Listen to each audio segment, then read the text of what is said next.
Rome breathes like a living empire, even after empire.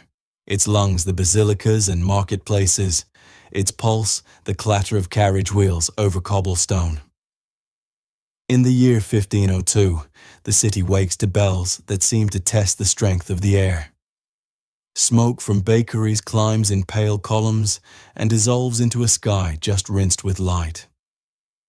By noon, the streets have been combed and polished by footsteps, and by evening they glow with oil lamps and anticipation. Today is not merely a wedding day. It is a reckoning, a pageant of survival, a stage on which a great family means to prove that rumor can be drowned by spectacle. Within the palazzo, light is coaxed into brilliance.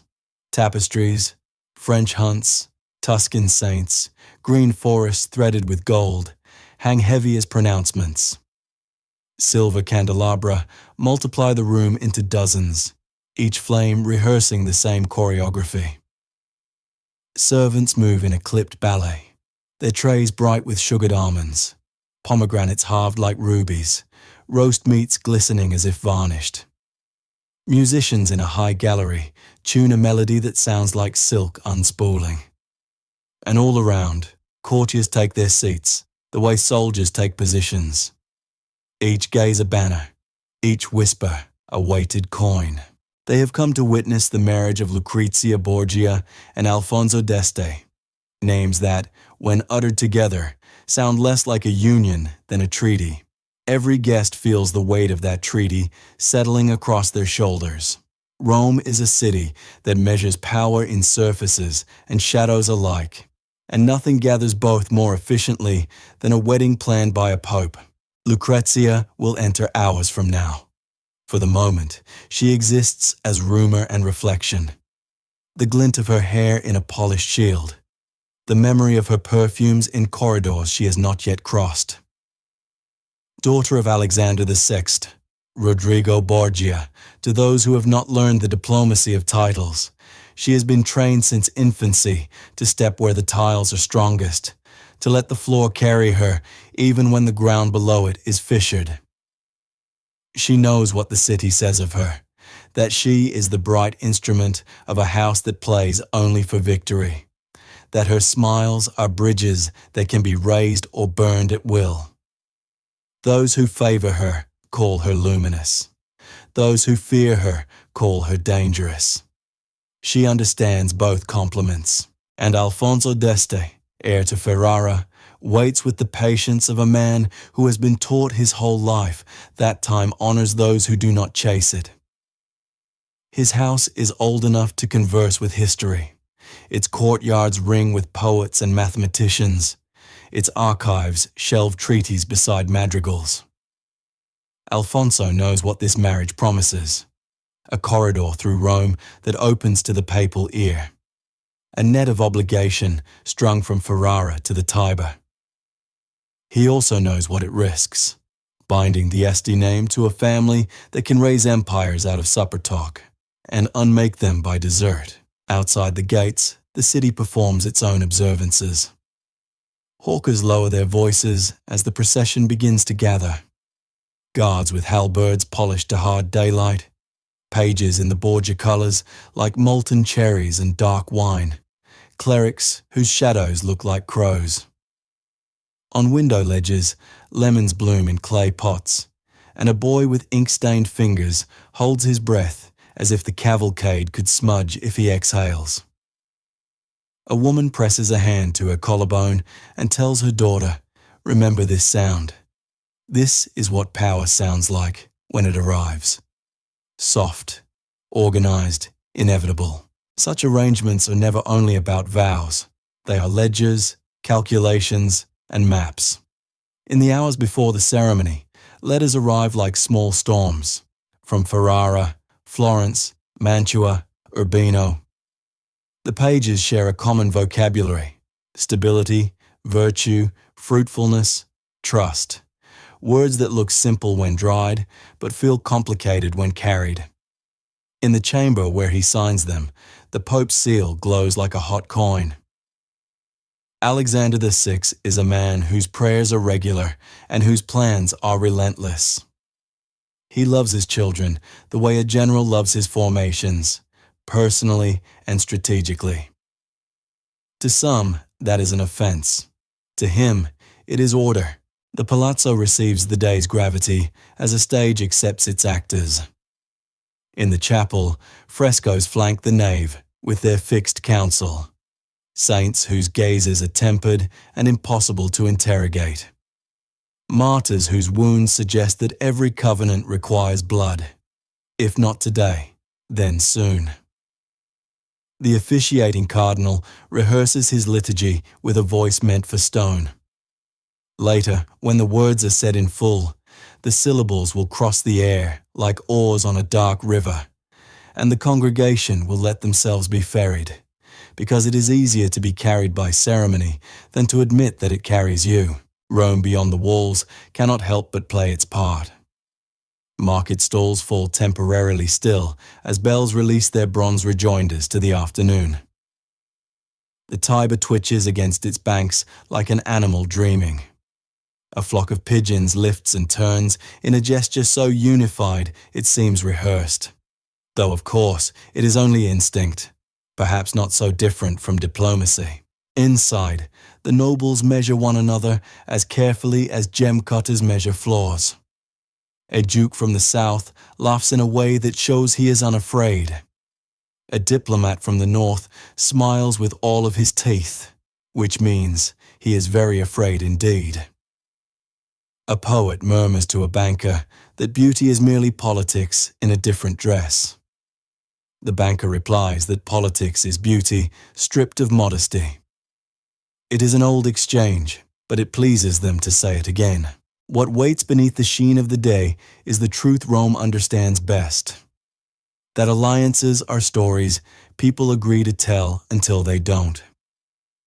The Borgia story has been more vivid than most. Nepotism translated as family devotion, bribery renamed as charity toward the future, fatal accidents that arrive on the timetable of convenience. Yet the city is honest enough to admit that it admires audacity even as it condemns it. Why else would so many pairs of eyes be here? Patient, well-fed, and thrilled. In a smaller antechamber, where voices pool and cool, a seamstress bites a thread and smooths a fold of pale silk that will later catch candlelight like water. She does not think of treaties. She thinks of the hand that will lift this fabric, of the rustle a room will rehearse silence to hear. Nearby, a young priest gathers his breviary and tries to remember the exact weight of mercy. He will bless a union framed as grace and understood as strategy. He will call that balance mysterious. Perhaps he's not wrong. The musicians begin their prelude, a sighing line that unfolds into a measured dance. Bow hair lifts and settles. Air within the cornet blooms into tone. A drum whispers a heart into being.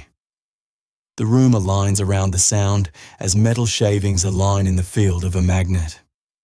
Footmen open the tall doors as if parting water. The scent of orange blossom threads itself through a heavier tapestry of beeswax and wine. When she appears, the room makes a small sound. Not a gasp, exactly, more a recognition. Lucrezia has learned to let rooms recognize her before she acknowledges them. It keeps the balance equal. Her hair is coiled in a compromise between innocence and authority. The jewels at her neck do not declare ownership, they declare investment. Her expression is the city's favorite problem. Serene enough to be pious, alert enough to be useful, remote enough to be rumored about for a week. She crosses the floor at a pace that lets 100 eyes complete their arithmetic. She greets those she must and registers those she must not. When she stops, she does not arrive. She allows the space to find the shape she brought it. Alfonso meets her with a courtesy that is almost modest. In that nearly, the canniest spectators locate the possibility of compatibility. They study the line between their shoulders and estimate futures. For an instant, brief, recoverable, therefore safe, Her gaze meets his. It is not a look of love. It is a look of grammar. We will conjugate duty, it says. We will place our names where the sentence requires them. There may be adverbs later, tenderly, bravely, cleverly. But for now, the language is simple. The shape of history is seldom elegant at the beginning. The cardinal lifts his hands, and the air stills as if trained. Even the flames seem to examine their own steadiness. In the back, 2 ambassadors stand so that each can claim to have been standing closer than the other. A clerk dips his pen and prepares to make the day permanent in ink. Across the city, someone unlatches a shutter, and a seam of afternoon brightness cuts diagonally across a small private room where nobody is listening to bells at all. The opening prayers begin, and with them, the choreography of comprehension. Heads bowing, glances drifting, minds counting the steps between this pledge and the next feast, between this feast and the next campaign. The vows will be spoken in a language that presumes eternity. The negotiations stitched beneath them will begin expiring at once. That is not cynicism. It is the timetable of states. Lucrezia understands this. Alfonso understands it. Rome, who taught it to them both, approves. What none of them can know, though all of them suspect, is that this day will be remembered not only for the clarity of its surfaces, but for the audacity of what follows once the wine is poured and the music grows dark around the edges. For now, however, the city holds its breath and makes itself beautiful. In a place where power has always worn the costumes of faith and appetite, beauty is never innocent. It is the price of admission and the distraction from the bill. The cardinal's voice gathers itself into the sacraments, and the people allow themselves to be arranged by them. Outside, the last of the sun tips the domes with a bishop's ring of light. Inside, 2 names are being bound into one story. It is the story everyone came to hear, and each of them will repeat it later with edits. The edits begin now, in the minds of those who tell stories for a living. Poets, spies, and mothers. Rome knows how to cradle a beginning. It also knows how to sharpen it. Tonight, it will do both. For the moment, there is only the sentence spoken into stillness, and the agreement that follows it like a second shadow. The marriage that Rome now leans in to witness is not simply the joining of 2 noble houses. It is the latest wager in a high-stakes game, where the pieces are made of bloodlines and reputations. To understand the gravity of this day, one must see not only the jewels on the bride's neck or the solemn tilt of the groom's head, but the stories that walk invisibly at their sides. Lucrezia Borgia is 22, and in the candlelight, her features seem carved to satisfy both painter and politician. Dark hair tumbles like a deliberate river across a gown, pale enough to dazzle, modest enough to reassure. Her poise is practiced, yet her eyes, those restless, flickering lanterns, speak of knowledge earned too early. Rome knows her as the Pope's daughter, the living embodiment of Alexander VI's ambition. Whispers have shadowed her since girlhood, that she is a pawn in her father's schemes, a conspirator in her brother Cesare's intrigues, a woman too closely tied to power to be innocent and too young to be guilty. These whispers thicken the air as she steps forward, each rumor clinging like incense. Yet for all the scandal, Lucrezia has learned the art of endurance. She has survived annulment, widowhood, and suspicion, each a public crucifixion of her dignity. The annulment from Giovanni Sforza had branded her as the daughter whose marriage could be unmade as ruthlessly as a treaty, while the violent death of Alfonso of Aragon left her draped in tragedy before her youth had even waned. These scars, though invisible, shape the woman who walks now toward Alfonso d'Este. If she carries sorrow, She wears it as armor. Across from her stands Alfonso, tall, solemn, his presence steady as ironwork. He is heir to the Duchy of Ferrara, a house whose nobility is older than papal crowns, and whose court glitters with humanist brilliance. Where Rome seethes with corruption and spectacle, Ferrara prides itself on sophistication, music, and diplomacy. Alfonso knows the risks of this union, yet his family has weighed the dangers and chosen the wager. In Lucrezia, they see not only a pope's daughter, but a conduit to papal favor, a bridge to secure their lineage against the tides of Italy's shifting alliances. The ceremony binds them in words that echo through marble, but the true contract is carved in calculation. Alfonso does not smile. He does not need to. His demeanor communicates what Rome understands best, that duty is stronger than desire. To his future duchess, he offers a look not of tenderness, but of partnership. It is not romance, but recognition, an acknowledgement that both of them are actors in a play written long before either could protest. Around them, the courtiers dissect every gesture. A tilt of Lucrezia's chin suggests defiance to some, serenity to others. Alfonso's grave silence could mean reluctance or resolve. The truth is less important than the perception, for in Renaissance, Italy perception is reality sharpened to a blade. Beyond the palazzo walls, the city hums with interpretations. In taverns, men mutter that Ferrara has bound itself to scandal. In convents, nuns debate whether this bride is sinner or saint. Even merchants at the Tiber docks weigh the political tides as they haggle over grain and silk. All of Rome knows that tonight's vows ripple far beyond the couple at the altar. They touch Florence, Naples, and Milan, and even whisper toward France and Spain, whose monarchs watch the papacy like hawks. What draws the world's gaze most is Lucrezia herself. Daughter of a pope, sister to a feared warlord, widow of a murdered prince, she is both symbol and cipher. Her very survival thus far has unsettled critics who wished her destroyed by scandal. Instead, she stands crowned anew, her reputation remade not by innocence, but by endurance. In Alfonso's measured stillness, the Este family's strategy becomes visible. They are no strangers to politics as theatre. Ferrara's court, famed for its scholars and poets, has long understood that power rests as much on image as on arms. By wedding Lucrezia, Alfonso is not merely taking a wife, but acquiring a living emblem.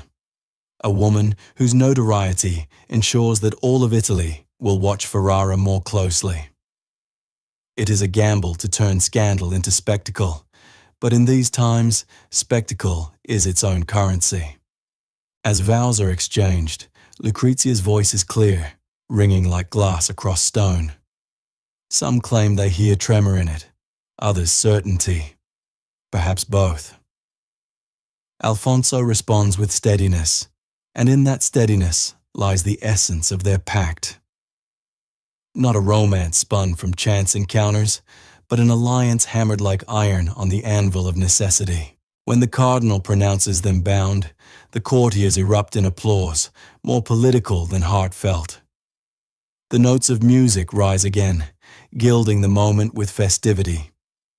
Yet beneath the harmony runs a deeper dissonance, the knowledge that this union is less about love than about lineage, less about passion than about posterity. Still, in a fleeting instant as the applause subsides, Lucrezia allows herself the smallest smile. It is not for the crowd, nor even for Alfonso, but for herself. She has survived the gossips, the annulments, the poison of rumor. Now, in the heart of Rome, she is once again the center of a story too large to escape. If she is a pawn, she is a pawn that refuses to remain small. The guests rise as the couple proceeds down the nave, and the murmur of speculation follows them like an invisible procession.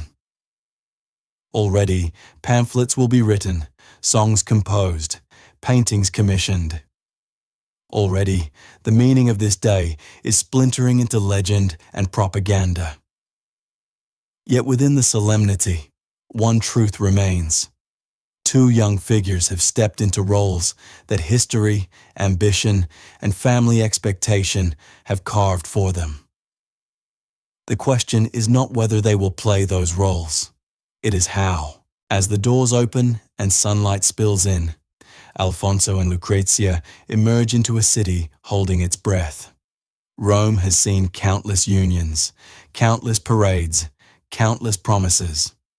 But this marriage carries the weight of dynasties, and its echoes will stretch far beyond the day's applause. The vows have been spoken, but vows are only the beginning. What the crowd sees tonight is not a bride and groom embarking on a private life together, but two carefully chosen figures placed upon a chessboard already crowded with pieces.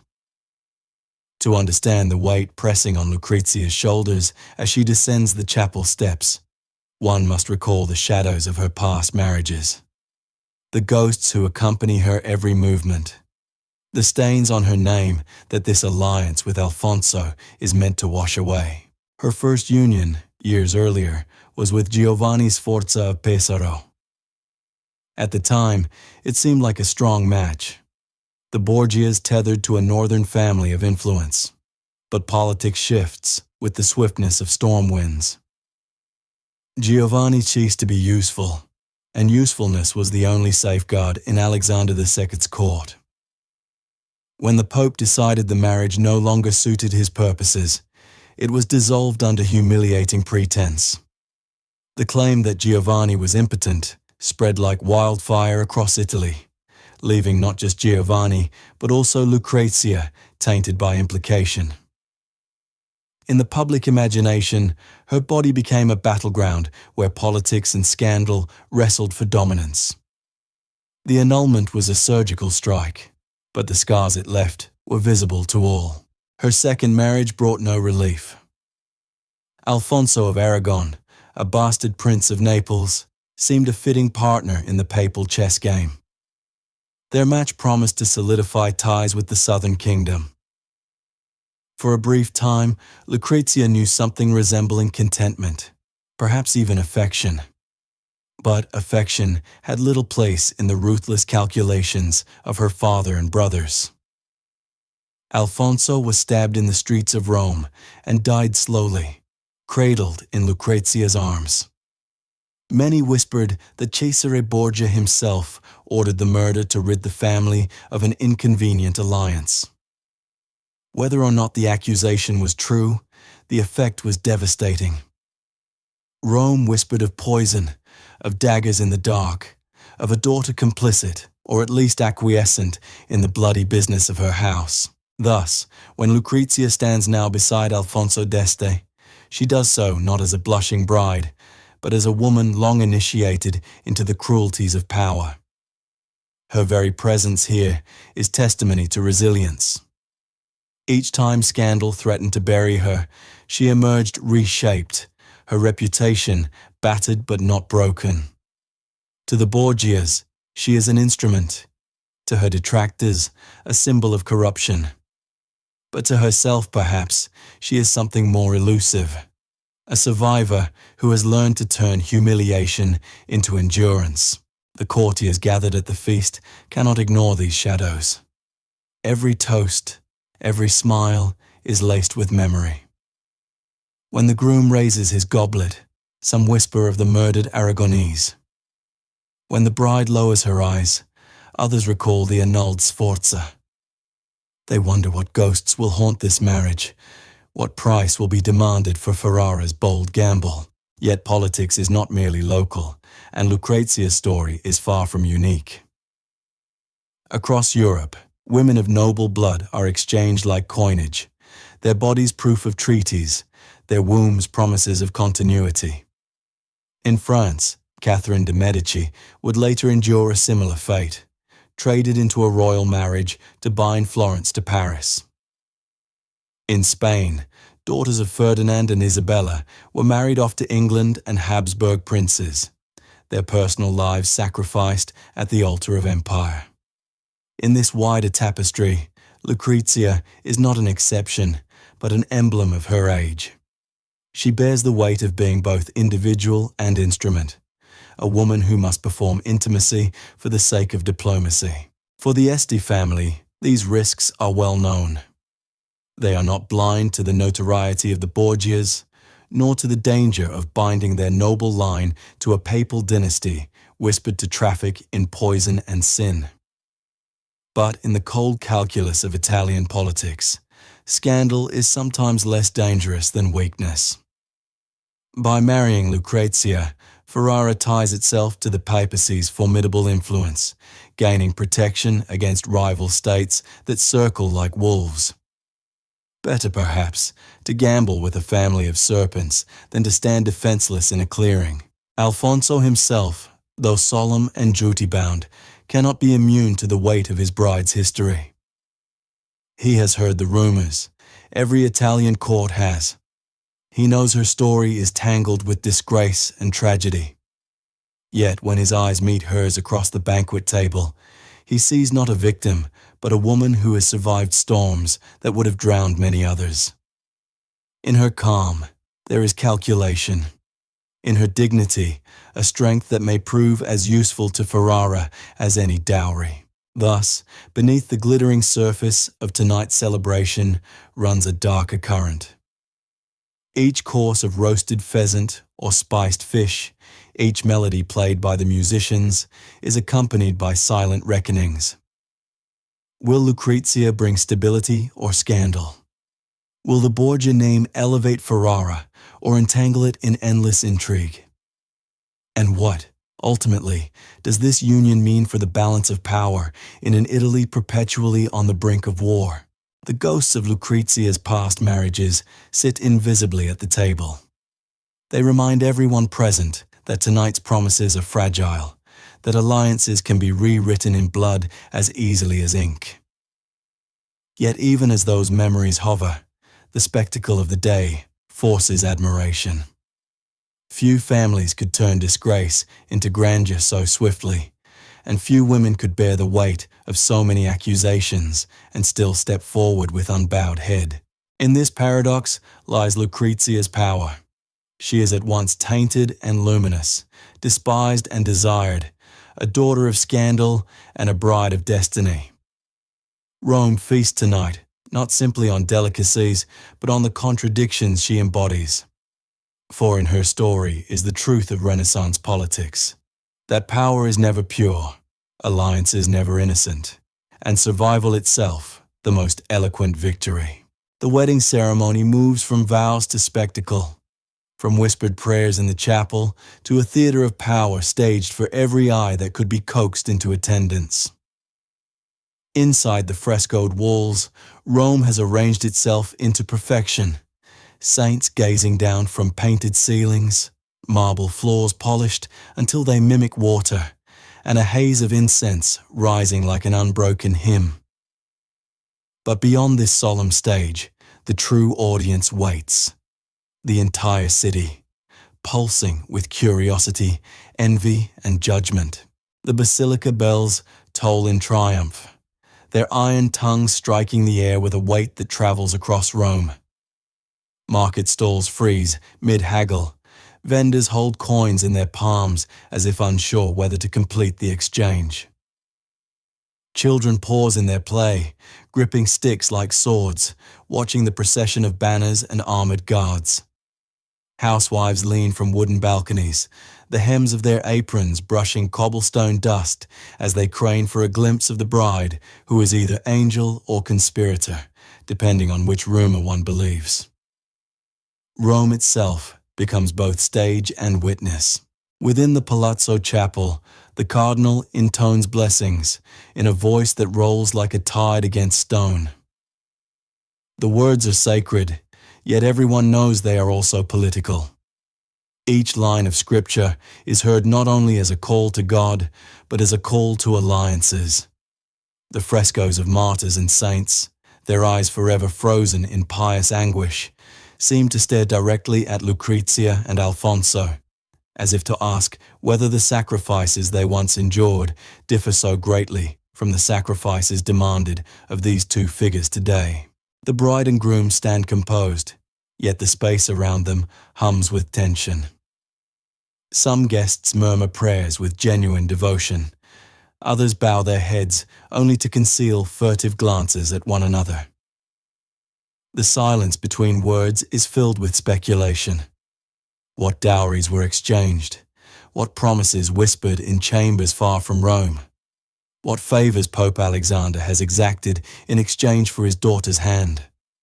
Then the ritual reaches its culmination. Candles sputter as if straining to illuminate the moment. The congregation exhales in unison when the cardinal's voice binds the couple together. In that instant, applause bursts forth, louder than reverence demands, louder even than celebration requires. It is a sound meant to be heard outside the chapel, to echo down the marble corridors, to convince Rome that this alliance is not only holy, but inevitable. Outside, the streets erupt. Trumpets blare, their brassy declarations cutting through the hum of the city. Carriages rumble past in ornate procession, each wheel strike against cobblestone, sounding like punctuation in a proclamation of power. The smell of flowers fills the air. Roses, lilies, and branches of laurel thrust into the hands of children who scatter petals in front of the parade. Spectators shout blessings, though many add under their breath barbed words about Borgias and poison, about papal corruption and family ambition. Blessings and curses blend into a single roar that escorts the couple back toward the palazzo. For Rome, this is theatre of the highest order. Renaissance Italy knows well the importance of display. A marriage such as this is not kept within the intimacy of walls. It must spill onto streets, into markets, into every corner where rumor can be captured and reshaped into certainty. Power must not only be held, it must be seen. And so, like actors beneath divine chandeliers, Lucrezia and Alfonso perform their roles with solemnity. Every gesture, every glance is laden with meaning. A bowed head can be read as humility, a smile as triumph. Even silence is dissected into strategy. The palazzo itself transforms into a stage after the vows. In grand halls draped with tapestries of hunting scenes and battle victories, courtiers gather once more, their silk sleeves brushing against goblets, their jeweled fingers twitching as if keeping count of debts owed and debts forgiven. A long table gleams with silverware that catches firelight, and servants sweep through in near silence, their trays heavy with delicacies prepared to impress. Peacocks roasted whole, feathers replaced with dyed plumes so bright they appear unreal. Fish pulled fresh from the Tiber and salted with spices that cost more than a labourer's yearly wage. Golden pies that conceal quail eggs, olives, and almonds within. Yet, amid the abundance, the true feast is conversation. Ambassadors lean close, their voices so low they might be mistaken for lovers whispering secrets, but their words are about borders and coin, soldiers and treaties. Dukes weigh one another's expressions as carefully as jewelers assess flaws in a gem. Even poets, seated near the musicians' gallery, compose verses under their breath, ready to reshape this day into immortal allegory for whichever patron pays best. For Lucrezia, this glittering performance is nothing new. She moves among the throngs like a dancer on familiar steps, every nod calibrated, every phrase measured. She accepts congratulations with grace, her laughter timed like music, but inside she knows each word is both compliment and assessment. Alfonso, by her side, is equally disciplined, though less practiced in such theatre. He is solemn, sometimes stiff, but his restraint reads to many as strength. If Lucrezia embodies adaptability, Alfonso embodies endurance, a pairing that, at least on the surface, promises resilience. Still, beneath the applause, beneath the feasting, beneath the solemn prayers of the chapel, lies a truth everyone recognizes, but few will say aloud. This marriage is not born of affection. It is not the sigh of lovers, but the calculation of dynasties. It is alliance disguised as devotion, treaty disguised as romance. The splendor of the day does not conceal that reality. It dramatizes it. Rome, seasoned in centuries of pageantry, would expect nothing less. And as the candles burn lower and the music swells to fill the cavernous halls, the question rises unspoken in every mind. Will this alliance hold? Or will it, like so many before, collapse beneath the weight of ambition and betrayal? For now, appearances must suffice. For now, the spectacle convinces. And in Renaissance Italy, where the line between ceremony and survival is thinner than parchment, appearance is often enough. The feast begins, and with it, the next act of this political theatre. If the vows in the chapel were sacred, the banquet is profane, lavish, noisy, and ostentatious, where alliances are sealed not by scripture, but by the clink of goblets and the exchange of calculated smiles. The hall is alive with movement. Servants weave among nobles like well-trained shadows, balancing silver trays that groan under the weight of delicacies. On the first tables, roasted peacocks are presented whole, their feathers replaced with plumes dyed emerald and sapphire, so that the birds appear reborn as creatures of myth. Nearby, venison stuffed with herbs perfumes the air, while gilded pastries conceal almonds, dates, and candied orange peel. Platters of salted fish glisten like treasure just dredged from the sea, and pyramids of marzipan rise in imitation of cathedrals. Wine flows from jeweled decanters, crimson as spilled rubies, filling goblets faster than they can be drained. It is not sustenance, but spectacle, each dish a declaration of wealth and sophistication. The guests, though, feast less on food than on conversation. At one corner of the table, two Florentine merchants debate the worth of Ferrara's alliance with Rome, their words cloaked in compliments, but sharpened with skepticism. Across the hall, envoys from Venice whisper of trade privileges, their eyes bright with calculations of tariffs and routes. Spanish diplomats cluster like hawks, measuring how the Borgia union might tilt the balance toward or against their own interests. The air hums with speculation. Will Ferrara prosper under papal favor, or will it drown in Borgia scandal?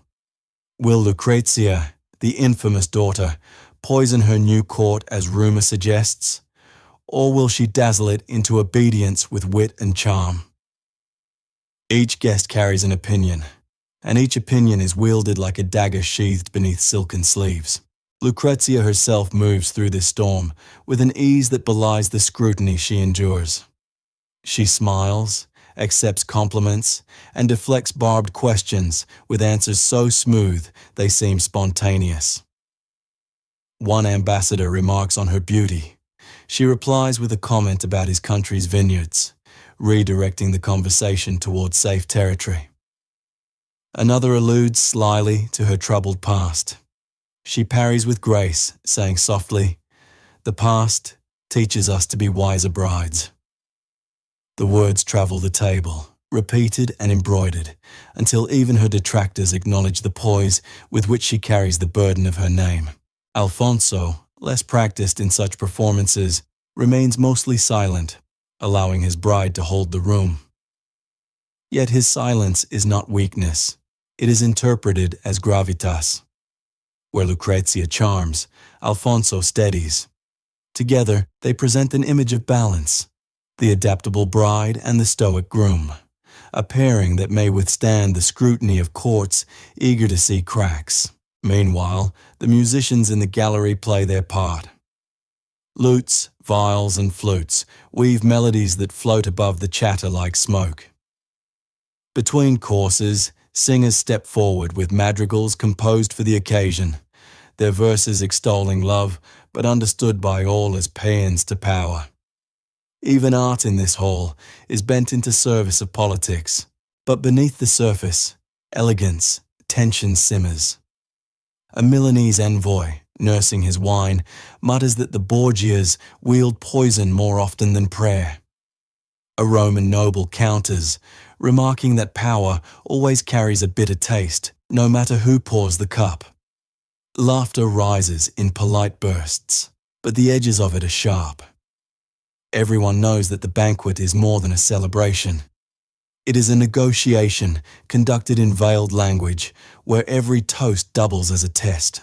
The Pope himself does not attend in person, but his presence is felt in every detail. The expense of the feast, the extravagance of the dishes, the abundance of wine, all proclaim his influence. The message is clear. The Borgia name, however tarnished, is still capable of commanding awe.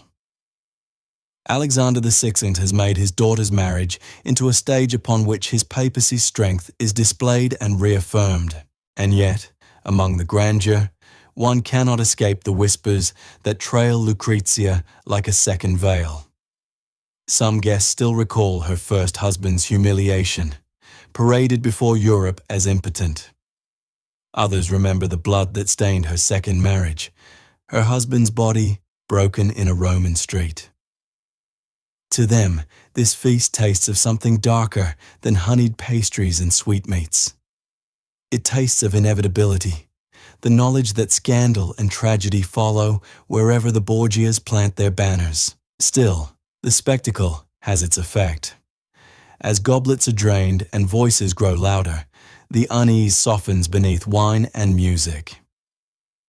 For a few hours at least, Rome allows itself to believe in the illusion that this union is as much about joy as it is about strategy, as much about new beginnings as it is about old scars. At the head of the table, Lucrezia lifts her goblet. Her smile is delicate, but her words ring clear. To Ferrara and to Rome, may our bond outlast rumor and endure like stone. The toast is received with applause, but what lingers in the minds of many is not the blessing, but the defiance hidden in her phrasing. She knows the rumors, and she has chosen to confront them, not with denial, but with resilience. The banquet continues, laughter and music swelling, yet beneath it all lies the awareness that this day is not mere celebration. It is a contract, a declaration, and above all, a performance.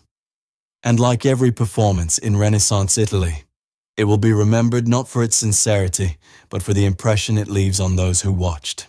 The banquet winds on, and with every emptied goblet, the hall grows louder, warmer, more dangerous.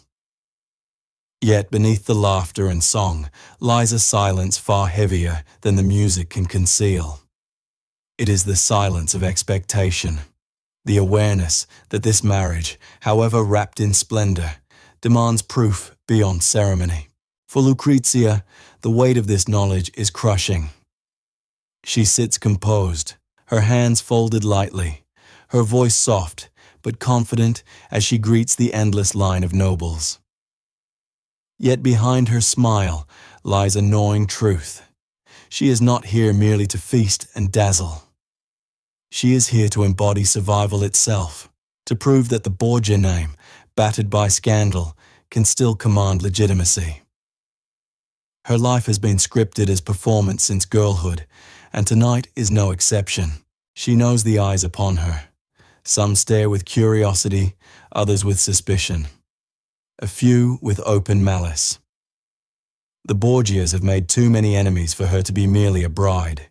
She is a test, a spectacle, a vessel for rumors that need silencing. Her role is both political and visceral, to reassure, to seduce, to convince. She must not only stand as daughter of the Pope, but as a duchess in waiting, capable of carrying Ferrara's future within her. In quieter moments, she remembers the brutal lessons of her earlier marriages. From Giovanni Sforza, she learned that her worth could be reduced to slander about her body. From Alfonso of Aragon, she learned that love itself could be destroyed by ambition, blood spilled in the name of survival. These memories have carved her into something sharper than her youth suggests. She no longer hopes for freedom. She understands her place in the ruthless geometry of power. Tonight she plays her part willingly, not because she desires it, but because resistance is more dangerous than performance. Alfonso d'Este, too, bears the burden of expectation. He has been trained since childhood to view alliances as a kind of inheritance, to wear duty like armor. Yet, even for him, this night is a trial. His marriage to Lucrezia is not simply a political strategy. It is a gamble with consequences that may outlast his lifetime. By taking the Pope's daughter, he ties Ferrara's fate to Rome's volatile intrigues. If the Borgias falter, Ferrara may be dragged down with them. If they thrive, Ferrara gains a shield against northern rivals and a crown of legitimacy. He studies his bride carefully. He sees not just the beauty, praised in whispered verses, but the steel beneath it. He recognizes her as someone who has survived storms. And survival, to Alfonso, is the truest form of nobility. Yet he also knows that what lies ahead is more ordeal than celebration. For the Este family, proof of this union must be undeniable, witnessed, and whispered about in ways that erase doubt. This is the cruel truth of Renaissance politics. A marriage is not real until it is verified in flesh. The papacy may wield armies of clerics and soldiers, but legitimacy is measured by lineage, and lineage begins with the certainty of consummation. And so, even as music echoes through gilded halls and goblets spill red with wine, the shadow of the bedchamber hangs over the night. The Este family has demanded it, Rome expects it, and Lucrezia knows it cannot be avoided. Public consummation, a grotesque tradition, but one wielded as assurance that this marriage is binding, fertile, beyond dispute.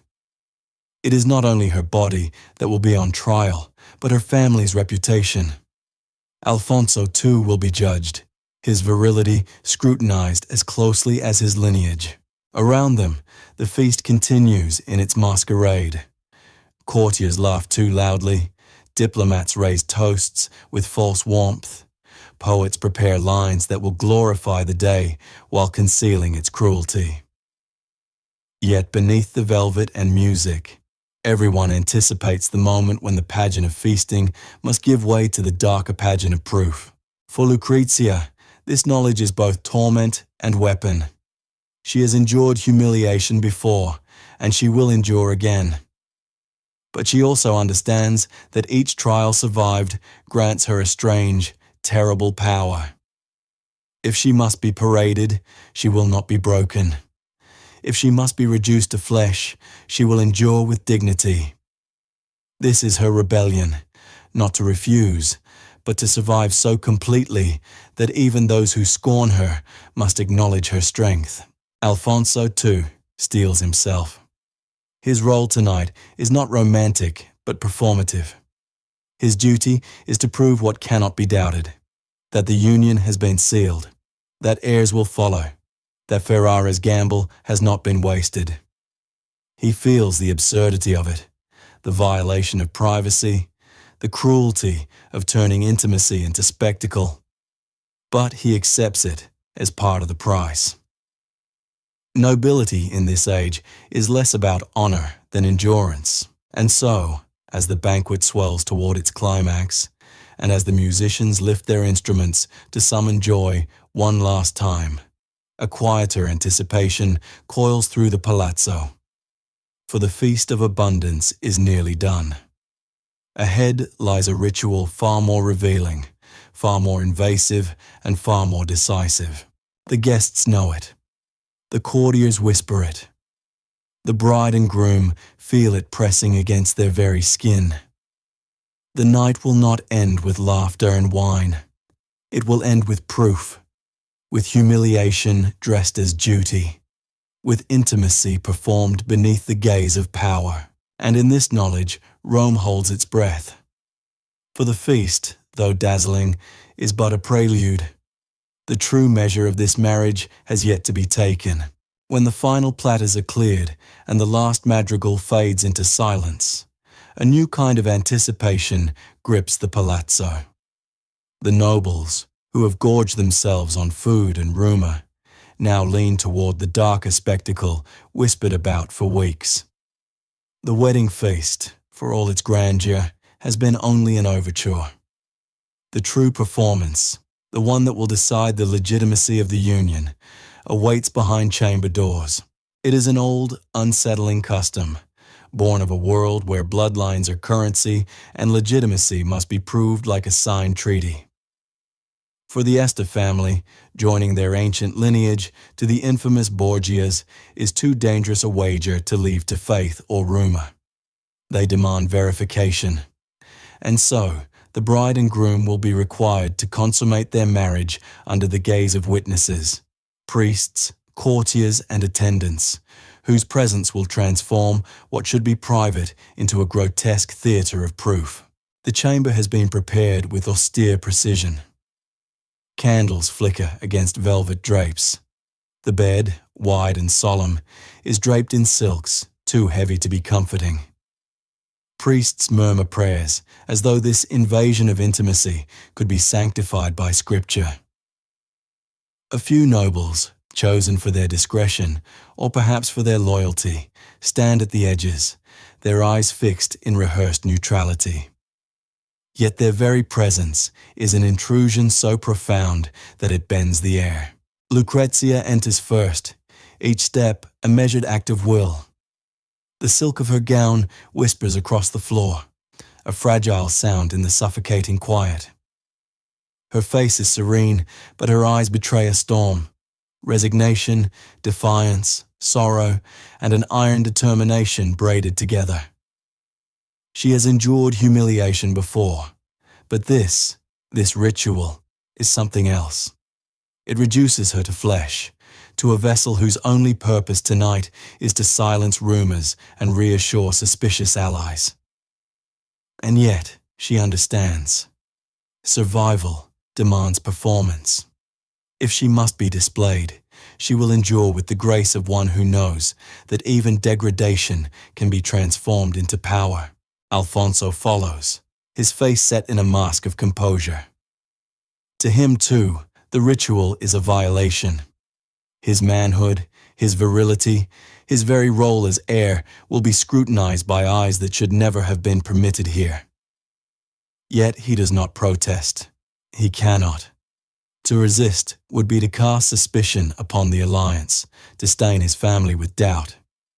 He steels himself with the same discipline that has carried him through battle training and court politics. Tonight, his duty is not to his own dignity, but to Ferrara's future. The silence of the witnesses is heavy, almost cruel. They shift only to adjust their positions, their eyes trained upon the bed as though they are keeping vigil over a relic. The act itself, stripped of privacy and tenderness, becomes performance. No whispered words of comfort, no intimate laughter can exist here. Only movement, only proof. The ritual demands evidence that the marriage is sealed in flesh, and that evidence must be seen, reported, and remembered. Outside the chamber, the palace hums with speculation. Servants whisper in corridors. Nobles murmur over half-emptied goblets.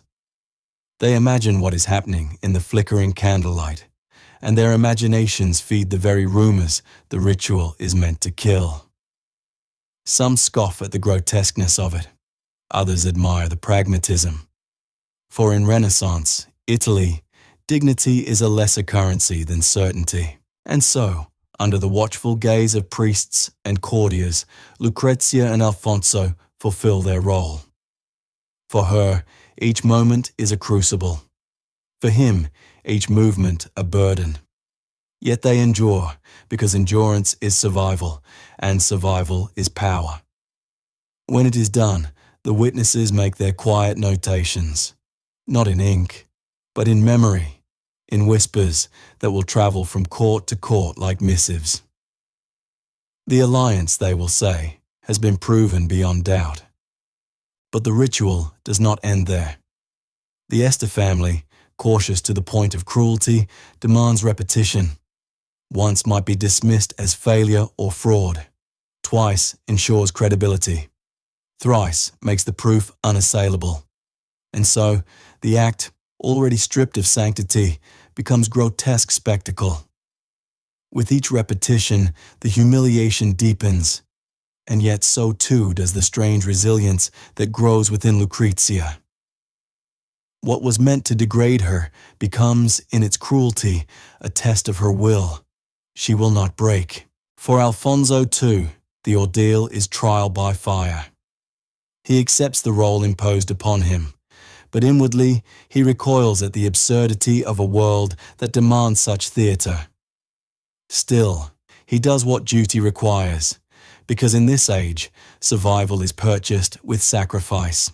When at last the chamber falls silent, when the witnesses bow their heads and depart, the alliance is sealed not only in flesh, but in memory.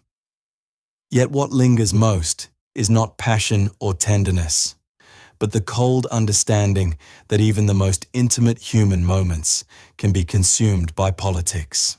The palazzo settles into uneasy quiet, but the city beyond continues to murmur. The proof has been made, but the whispers will not stop. They never do. Instead, they change shape, becoming new stories, new suspicions, new weapons for allies and enemies alike. For in Rome, even certainty breeds intrigue. And thus, the night that should have belonged to two newlyweds belongs instead to history itself. A night when privacy was erased, when bodies were made into contracts, when survival meant endurance before the eyes of power. A night when love was sacrificed, yet strength was revealed. Word of the night's ritual spreads before dawn. By the time the first bells toll over Rome, whispers ripple like water through the streets, filling taverns, convents, and marketplaces. Everyone knows, though no one was there, that the Este family's demand for proof was met. But the story grows with every retelling. Some say the witnesses were priests who crossed themselves afterward with trembling hands. Others insist that noblemen laughed behind their sleeves, mocking the grotesque performance even as they affirmed its necessity. What was meant to end gossip instead becomes its richest fuel. Lucrezia herself awakens to a world already dissecting her body, her dignity, her worth.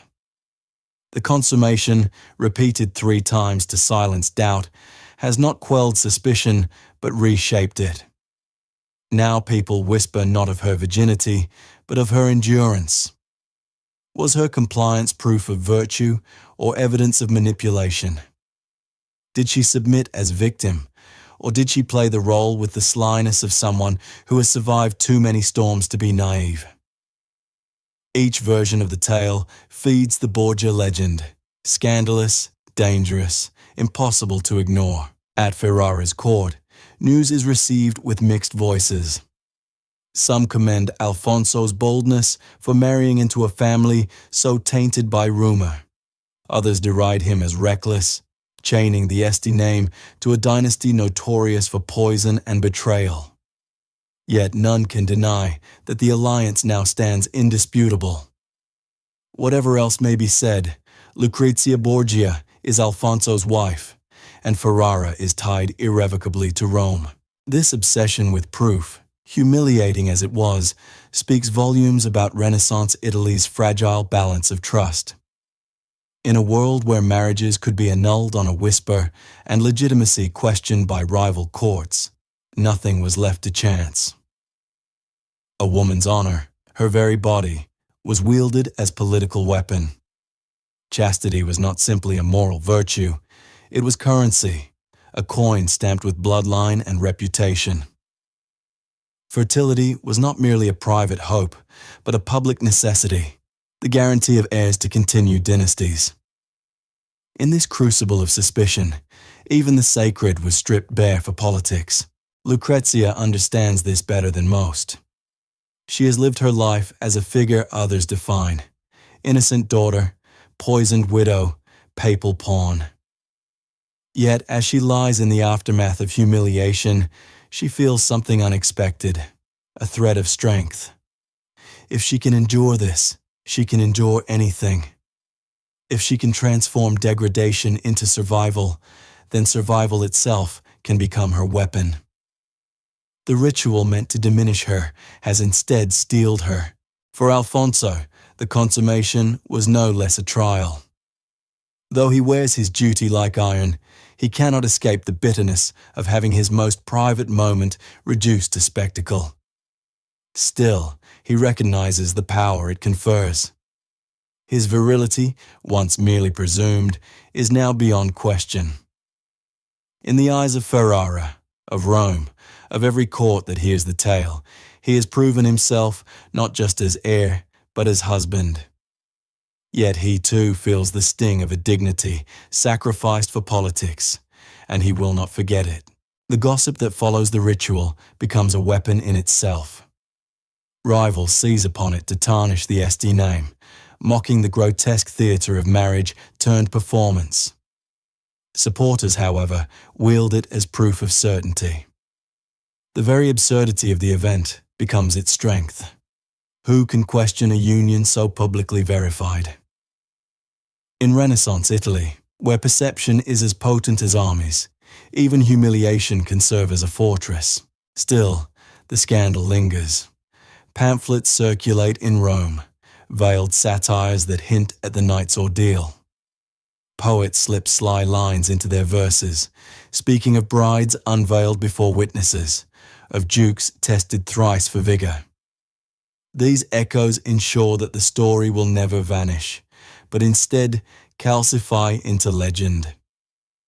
And legends, though dangerous, can also be harnessed. Lucrezia begins to understand this. If she cannot escape rumor, she can outlive it. If she cannot silence whispers, she can learn to bend them. Already in her mind, she shapes the path ahead. Ferrara's court, cultured and refined, may offer her a chance to rewrite herself. She will not remain forever the pawn whispered about in Rome. She will carve a role of her own, wielding grace as armor and patronage as weapon. For now, however, the immediate consequence is clear. The Este family is satisfied. Rome acknowledges the proof. And across Italy, nobles concede that the marriage, humiliating in its performance, grotesque in its requirement, is nonetheless binding. The ritual, repeated thrice, has done its work. It has turned scandal into certainty, suspicion into assurance. Yet it has also left indelible marks upon those forced to endure it. For Lucrezia, the night has been a crucible. For Alfonso, a burden. For both, it has been the price of survival in a world where power demands not just allegiance, but the surrender of dignity itself. And so, while the candles in the chamber gutter and die, the story of the night takes flight, carried in whispers through every corridor of power in Italy. A night intended to silence rumor has instead birthed a new legend, one that will follow Lucrezia and Alfonso long after the echoes of applause and prayers have faded. In Renaissance Italy, even humiliation could be currency, and this marriage, sealed not in love, but in spectacle, has bought the Borgias and the Estes a future as fragile as it is formidable.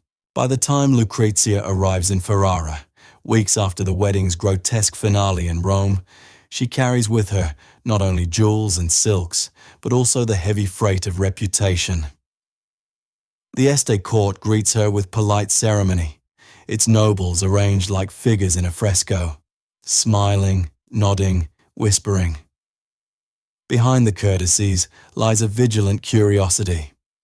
Who, truly, is this woman? A papal pawn, tainted by scandal, or a duchess in the making, capable of rising above her family's infamy? Ferrara itself is a world apart from Rome, where the eternal city groans under corruption and papal intrigue. Ferrara shines with the quiet refinement of scholarship, music, and art. The Este court has long prided itself on its cultivation of culture. Here poets like Ariosto compose lines that turn dukes into demigods, and painters transform walls into epics. The palaces breathe humanism. The air itself seems thick with philosophy. For Lucrezia, this court is a crucible of reinvention. She wastes no time. Within months of her arrival, she begins hosting salons that draw the brightest minds of the age.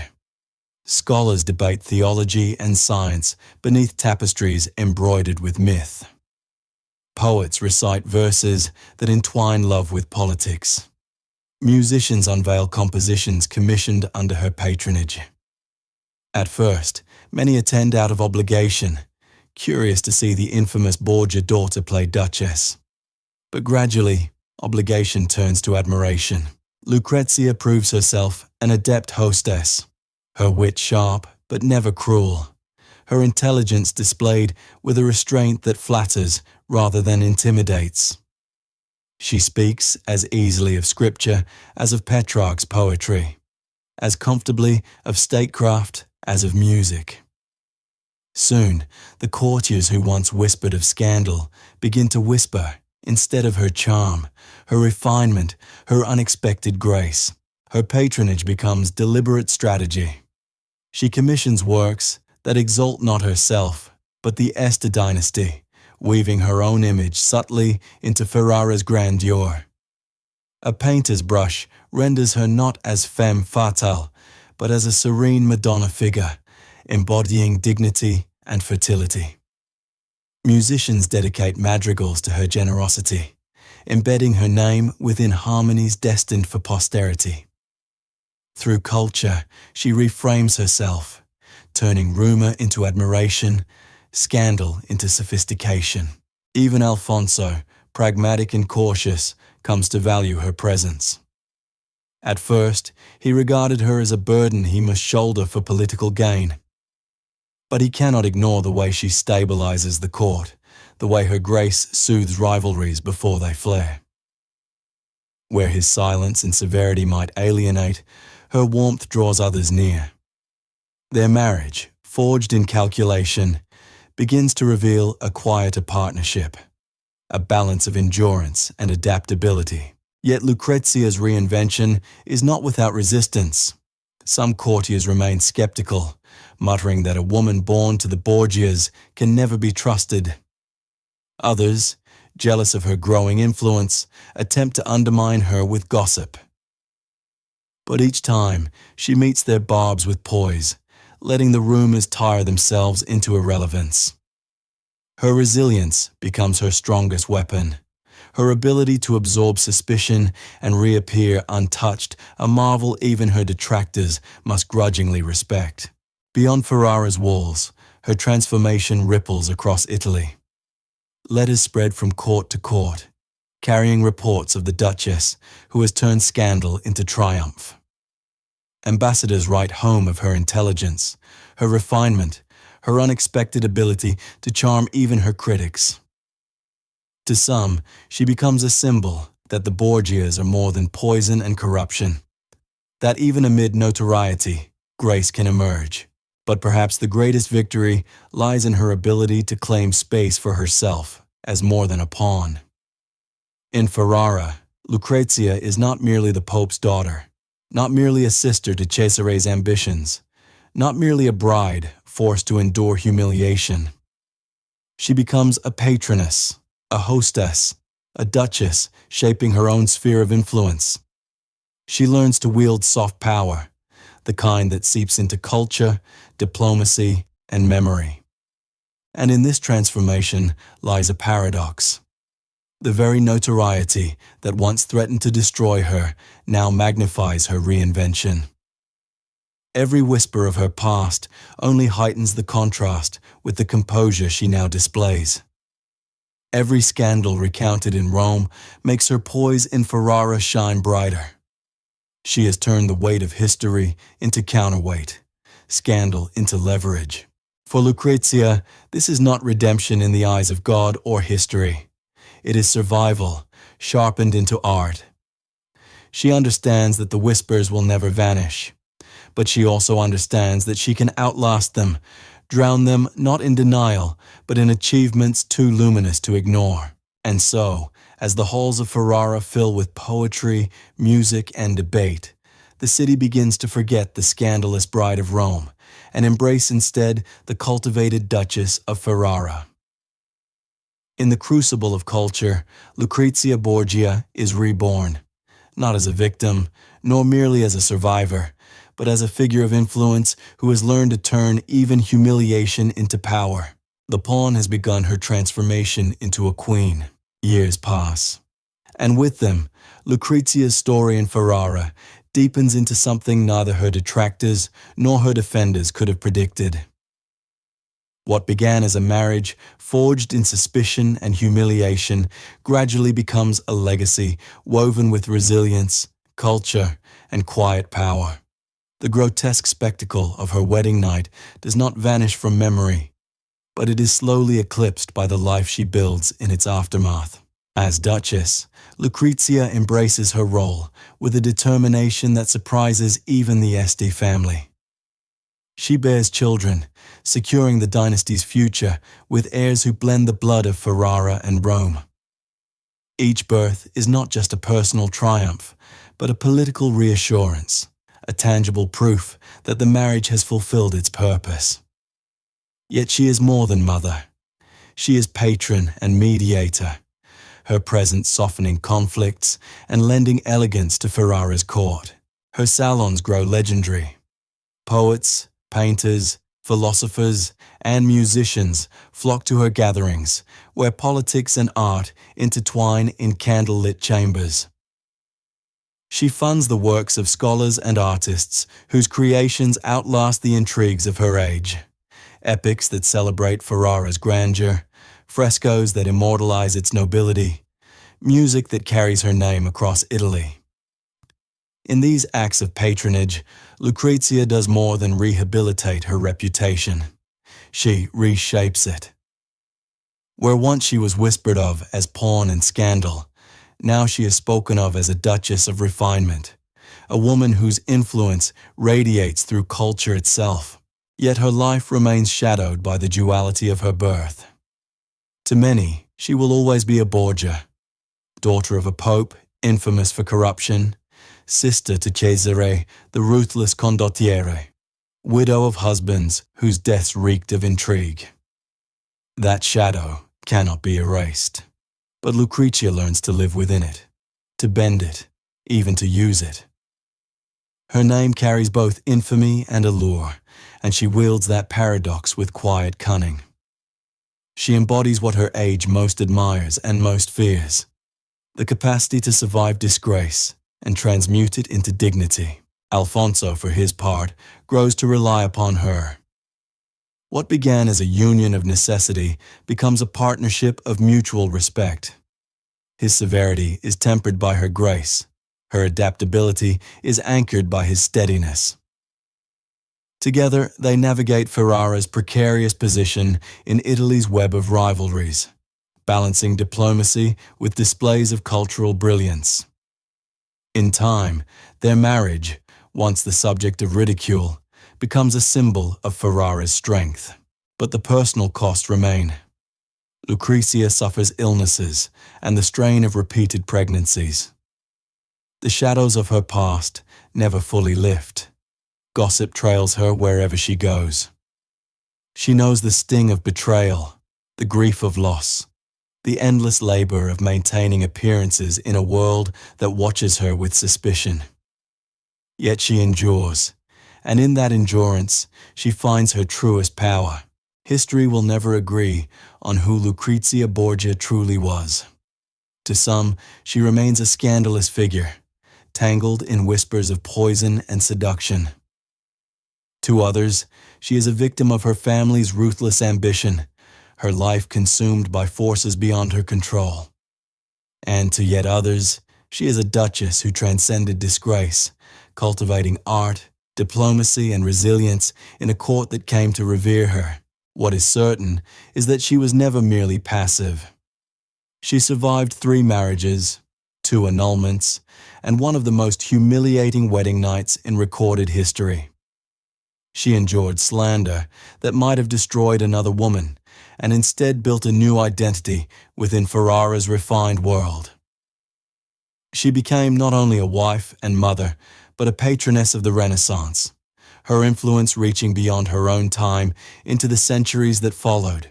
In the end, Lucrezia Borgia's legacy is not simple. It is a tapestry woven of contradictions, victim and strategist, pawn and queen, scandal and sophistication. She reminds us that in Renaissance, Italy, power was rarely pure, and survival itself could be the most radical form of triumph. The candles of Ferrara's court eventually gutter and die, and her voice, her laughter, her presence vanish into history. Yet her story endures. It endures in paintings commissioned under her patronage, in verses composed in her salons, in the archives of diplomats who wrote of her intelligence with grudging respect. It endures because scandal may ignite curiosity, but resilience carves legacy. And so, Lucrezia Borgia, daughter of a pope, widow of princes, Duchess of Ferrara, emerges not merely as a figure of rumor, but as a woman who mastered survival in an age that gave women little choice but to endure. Her story is one of transformation, a reminder that even humiliation can be reforged into sovereignty, and that sometimes the most enduring power lies not in conquest, but in the grace to outlast disgrace.